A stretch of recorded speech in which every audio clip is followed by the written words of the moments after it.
Back in June, USC was a top 5 recruiting destination. They've turned into a ghost town since then. You are Locked On Trojans, your daily podcast on the USC Trojans, part of the Locked On Podcast Network, your team every day.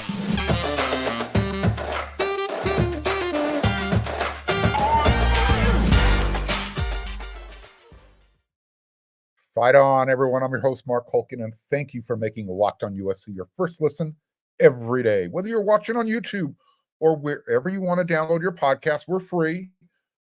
I appreciate your support. I want to tell you that every time we come on. Show your appreciation.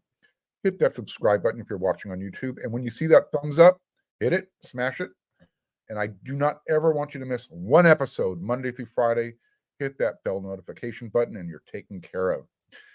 These days, every new potential hire feels like a high-stakes wager for your small business. That's why LinkedIn Jobs helps you find the right people for your team faster and for free. Post your job for free at linkedin.com/LockedOnCollege. Terms and conditions apply. Now, maybe it's just me, but it kind of feels like USC's coaching staff kind of whistling past the recruiting graveyard. It's been a while since USC's had any type of commitment. Like I mentioned at the very top of the lead-in, June, USC was a top destination. They had a top 5 recruiting class. Everybody was jumping on board, getting their spot. Since then, decommitment, and things have just kind of slowed down. Linebacker is kind of one of those areas that USC's recruiting has been hard to gauge. I love Coach Brian Odom. I love watching him coach. Love the way he interacts with the media. Well, when we get the chance to interact with him, and I think what he's done with his unit, you're seeing development. But so far as the recruiting goes, at the high school level, it's been pretty much Tackett Curtis. That's it. 3 of USC's top linebackers that are on the roster right now, they arrived via the transfer portal. Shane Lee and Eric Gentry came out in 2022. During the offseason, Mason Cobb decided to join USC, leaving Oklahoma State as their, top guy, one of the top, tacklers in the country. So those 3, along with, the high school recruits, Rajon Davis and Tackett Curtis, that's pretty much your linebacking core. We've seen Chris Thompson Jr. get in the games early in the season. We'll see if he can maintain part of that rotation as the season goes on. But those 5, I think, are going to see most of the action. USC's victory over Stanford last week was a perfect birthday gift. Yeah. I survived another one. However, I was kind of hoping for a little cherry on top, but Chris Cole, the linebacker from Virginia, he chose Georgia over USC that same weekend, and that kind of sucked. I mean, it was to be expected, but still, you were kind of hoping that USC could pull a rabbit out of their hat and get one of the top linebackers in the country to choose them over Georgia. Especially, coming on the heels, although it was 2 months ago, when Kingston Viliamuasa from St. John Bosco chose Notre Dame over USC. Yeah. So, I don't know, maybe USC's recruiting momentum will change, if not this weekend, soon thereafter. How's that? I'm going to ask the question. Should USC anticipate a verbal commitment from Jalen Harvey, or will the Quince Orchard product stay closer to home and select either Penn State or Maryland? Jalen is one of the top outside linebacker / Russian prospects on USC's big recruiting board. He hasn't set a date as of yet. He's still supposed to visit Penn State next weekend, and then he's going to make an announcement soon thereafter. As of right now, today, a lot of people actually believe that the Trojans might be the leader, which is interesting because Penn State is literally in his backyard, and they were considered the leaders early in the process. So they're going to get a chance to kind of close the deal if they're getting the last visit before Jalen decides to make his choice. For all we know, Jalen's made his choice. Maybe he doesn't even take the trip. We'll find out. During the week, one of the advantages that USC's coaching staff is going to be able to kind of take advantage of, one of the benefits, I should say, that they're going to take advantage of during the bye week is that they get the coaching staff gets to hit the road and go watch some of their prospects play in actual games. Now, just to kind of let everybody understand how this works when the coaching staff goes to visit high schools and those prospects are playing games, they can't walk up to them and say, "Hey, I'm here, shake your hand, how's things going, yada yada yada." No, they're there to kind of just analyze, see what's going on. So this is where some of the USC's coaches, where they will be this weekend and the upcoming week. So you've got Roy Manning, who coaches the Russians, outside linebackers. He's going to be back east. He's checking in on verbal commit Eli Newby out there in Connecticut, and he's also checking in on the aforementioned Jalen Harvey. Both have games this weekend. Jalen, I believe, is on Thursday, and then Newby on Friday, or you can flip it around. Either way, Roy Manning will be at both of those games. And the reason why keep saying, these guys play linebacker in high school, well, if you're playing outside linebacker in high school, that means you're going to be playing rush end, or that's where they project you to play if you want to come to USC and play in Alex Grinch's defensive system. So here's the question. Well, USC has been, I guess we'll call it, slightly more successful recruiting the outside linebacker role, that Russian position. The interior linebackers, that's where they've been a little thin, at least through the recruiting ranks. But it's still early. So, signing day isn't until December. Maybe these guys who are making their verbal commitments decide to look at USC's record, say, oh, they're 12-0, hitting the playoffs. Oh, they're 13-0 and going to the playoffs. Maybe LA is the place to be. But despite not having as much success recruiting the interior linebackers out of high school, this fact remains. USC has literally had more success building their roster, at least on the defensive side of the ball, through that transfer portal. So what should we take from that? The narrative is the high school recruits, they don't want to play for Alex Grinch and his system. And I know I'm already setting up myself for the comments in the comments on the YouTube channel. I look forward to them every day. But yeah, it's the scheme. That's why the recruits don't want to play. And get rid of Alex Grinch. That type of stuff keeps coming every day. Wash, rinse, repeat. Check it out. You'll see it as well. And you know what? That may very well be true. It might be the system. It might be Alex Grinch. So riddle me this. Why do the transfer defensive players want to play at USC in Alex Grinch's system? They can't just be for NIL opportunities. When players like Jamil Muhammad or Solomon Byrd, they want to step up their level of competition, leaving, in Jamil's case, Georgia State, or last year, Solomon Byrd when he left Wyoming. That's an easy explanation. They want to step up the level of competition, see, how much better they can be, and get themselves ready for the NFL. But okay, that's fine. Then explain to me Bear Alexander from Georgia or Anthony Lucas from Texas A&M. Why leave those programs after your first year and come play for some guy's system that, according to a lot of USC fans, the system sucks and it puts his players in difficult situations? That last part I agree with, and Alex Grinch actually agrees. So let me know your thoughts on why the transfers say yay and why the recruits say nay. Um, I was talking about recruiting and where some of the coaching staff will be. Here's where some of the other assistant coaches will be spending some of their frequent flyer miles this weekend. You got Sean Nua. He's going to be checking out defensive line target Jericho Johnson, who's up there in Sacramento.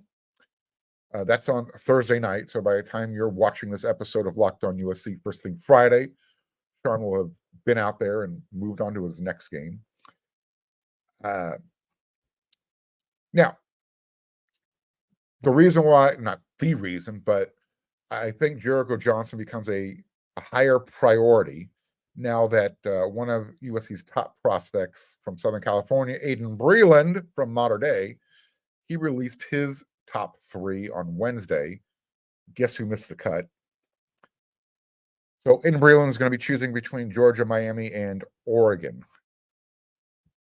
Apparently right now USC isn't in it. Josh Henson, offensive line coach, he's going to go check out Jason Zandamela out there in Florida. And then on his way back to California, he'll stop off in Texas and see USC commit Makai Thana. And then you got Zach Hansen, tight ends coach. He's heading out east. Check out Walter Matthews. So of those names I just talked about, besides Johnson, who is a high school recruit who hasn't committed for the 2024 class yet, Zandamela, Makai, and Walter Matthews, those guys are already committed. So it's kind of more just going out saying, hey, how you doing? Well, they can't say it, but more of a good and welfare check, just to kind of make sure the players see them standing on the sideline. Trust me, the players will know which coaches are watching. I've said it before, and I'll keep saying it again more and more. Schools are going to continue to start using the transfer portal to build their roster, and they're going to cherry pick from the recruiting ranks. I think that's the formula. Too many schools are finding success with it. USC found it. Washington found it. Colorado's doing what they're doing so far. We'll see how long that survives. So we'll see. So I wanted to give you guys a little bit of a recruiting update. It's been a while since we've talked recruiting. In our next segment, I'm going to talk a little bit more about how to make the bye week productive. And then in our third segment, we got my Friday rant. But before we get to there, we got to talk about something else.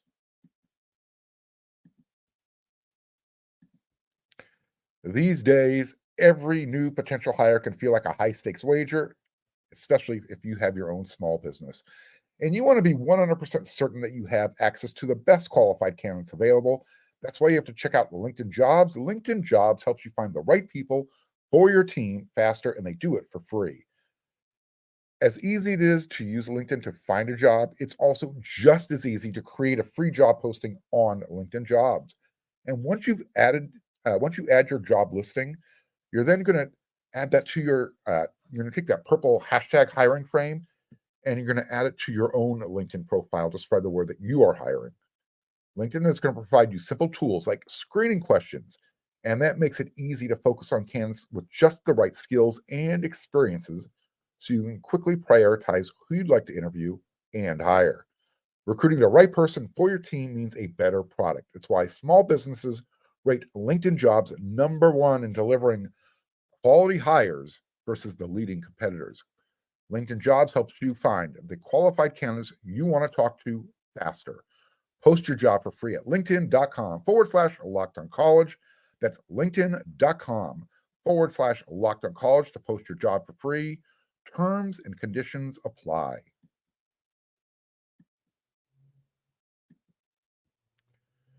The college football season is here, and this season, Locked On is kicking up our coverage. Each Friday, Locked On will go live from 11 a.m. to 1 p.m. Eastern on every Locked On College YouTube channel.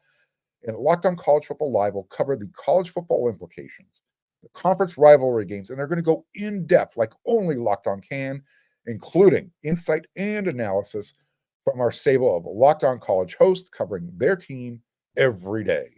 Find Locked On College Football Live every Friday from 11 a.m. to 1 p.m. Eastern on any Locked On College YouTube channel. You won't want to miss it. I got a question. I always have a question. But this show is interactive. I want your feedback. I want your comments. So I have a question. Did USC's bye week, did it come at a good time? USC, they opened the season 3-0. Is this the right time for USC to take a break? I mean, if you want this week off to get certain players healthier for the team's first road test, then your answer is probably, yeah, good time. Let's take the bye week right now. I'm thinking guys like, Eric Gentry, Mason Cobb, and Jacoby Covington, they probably don't mind. You've got guys who are battling for rotation minutes, reps. They probably wouldn't mind this extra week as well. And I'm thinking about the offensive line specifically. If you're a fan of the way the offense is rolling right now, your answer is probably no. Let's just keep going. Or you're probably saying, you know what? Who cares? They'll pick up right where they left off when they get to Tempe next week. I kind of lean to that side. What if you're Alex Grinch and his group of players on defense? Then your answer is probably no. And let's just keep this thing going. We're just getting better each game we go out there. Why stop now? I'm with the defense. Let's find someone for USC to play and keep working on getting better. Obviously, that's not going to happen. But I just don't think it's a good time for USC to take a bye right now. The offense is literally doing what they want, how they want, when they want. And I'm seeing a lot of progress by the defense. They're getting better each game. They gave up 28 points to San Jose State against a mobile quarterback right out of the chute, 6th-year quarterback. He's seen a lot of football. Then they played Nevada. They only gave up 14 points, while they scored 66. Last week, they kicked Stanford to the curb, 56-10. Yeah, let's keep it going. Also, because I'm kind of getting tired of all the Deion Sanders love-a-thon that's been going on, that's another reason why I want USC to play this week. So they can steal some of that shine. Look, that game's still a few weeks away. We'll get there soon enough. But since USC is forced not to play, the bye week this week is going to be used by Lincoln Riley to clean stuff up, especially with the penalties.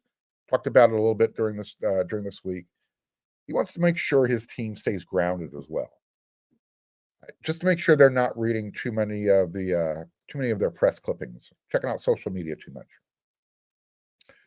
Like I said, this week I've mentioned how Riley is trying to crack down on the careless penalties. That is, apparently they had 8, I think, in the last game. But one thing you need to know about Lincoln Riley, he does not anticipate a penalty-free game from his guys, nor does he want one. Yeah, I never thought you'd hear a coach say that, but he has his rationale behind it. He wants his guys to continue to play and stay aggressive. So he was asked to compare, the careless versus the aggressive type of penalties. Quote, it's a pretty easy line to draw. There's no room for it. We had too many of those the other night. That can't happen. Good teams don't do that. Good players don't get dumb penalties. USC committed 8 unforced penalties against Stanford. They had 2 holding penalties that took touchdowns off the board. They had an unsportsmanlike conduct penalty that cost the Trojans field position after a turnover and came after the play was over. That's where Lincoln got his words, good players don't get dumb penalties. Go watch the film. And then you had another holding call and a punt return that cost USC 28 yards of field possession following Zachariah Branch's 21-yard punt return. Quote, I've told them it's really simple. If we get some of the penalties like we did, those aren't going to play. There's no player that's so good that they're worth that. So we'll get it corrected. I believe this group will. End quote. There are a few players who can get away with it. The ones who are committing those penalties last Saturday, they don't fit that category. So that's how you make a bye week productive. You work on the details and the fundamentals. You continue to work on your tackling. You work on your gap assignments. The whole team works on their communication. Doesn't matter what side of the ball, offense or defense. Get your communication signals down. Let's get the offensive line solidified. Let's get healthy since we're taking the week off. And then let's go play 9 straight games. You're into your season. Bye week's over. Your next bye week, the week before USC plays in the conference championship game.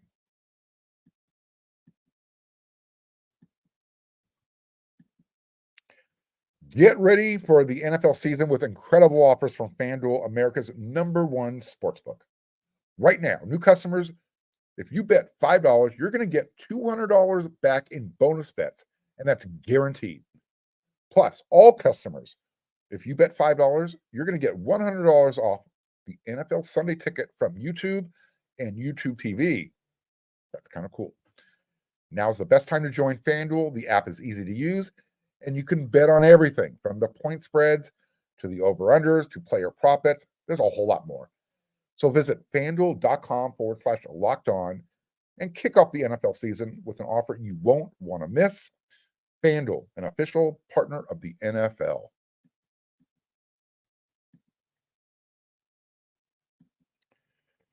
All right, we're here. It's Friday. It's the third segment. You know what that means. It's time for my Friday rant. I got 2 things I'm going to rant about. Number 1, salt and vinegar potato chips. Why? Who thought of these things? They stink to high hell. And I just don't understand. Why would anybody want to put vinegar in their mouth? Vinegar stinks. It makes me gag. My uvula, that thing in the back of your throat, it starts convulsing when I smell it. Yeah, I'm ready to heave. So someone explain this to me, please. When I'm at my tailgate, there's pretty much only one rule. Do not bring salt and vinegar potato chips. End of story. I'm bringing this up because a group of friends that I hang out with, part of this chat group, we were talking about tailgating. They know I hate these things, and they added me in the text. It was a big bag of salt and vinegar chips. So, anyways, I know this is going to sound kind of hypocritical because I like vinaigrette dressing on my salad. And I'll tell you what, you give me some good sourdough bread or French bread and a plate with some olive oil and some balsamic vinegar, and you give me some finely minced chopped garlic, a little bit of crushed black pepper, just leave me alone, get out of my way, because I'm in a good place. I call that Italian butter. Now, pretty much the only thing worse than salt and vinegar potato chips is me having a bye week and having to watch a weekend full of really stinky football games. So I'm keeping the same tangent, something smelly. USC has their bye week this week, obviously. And while I was looking forward to a whole bunch of college football, and I still am, don't get me wrong, I'm just not as enthusiastic about it after I saw the slate of games that I get to watch. At one time, and it wasn't even that long ago, Florida versus Tennessee would be great. And it would be even better if Phil Fulmer and Steve Spurrier were still coaching. But it's not. Now you got Josh Heupel over there at Tennessee, and Billy Napier's doing what he can with Florida, but Florida is really in a bad place right now. Maybe I'll watch the backyard brawl with Pitt going down to West Virginia. It's usually a fun game to watch. And, of course, I'll be watching a little bit of the Colorado State. I'm going to call it a traffic accident. Colorado's probably going to win this game because it's personal now. Whatever. You know what? Colorado State's head coach, Jay Norville, he made a really good point. But to Deion Sanders, that's personal. I can't wait till USC makes it personal. Anyways, still a few weeks away. The Rams were actually one of my early season picks for where Colorado would find one of their early season wins. And I think what's really going on here is Deion Sanders, Coach Primetime, is just making sure there's more eyeballs watching this game, or at least the post-game handshake, because I don't think anybody anticipates Colorado State winning this game. Never know. It's a rivalry game. We'll see what happens. I can tell you right now, the number 3 Florida State at Boston College, that does nothing for me. I'll keep an eye on the Penn State versus Illinois game, future Big Ten opponent. I think the game that I'm going to watch, though, on the Big Ten Network, at least early in the morning, I'm going with Clay Helton and his Georgia Southern Eagles. They're heading up to Madison, Wisconsin.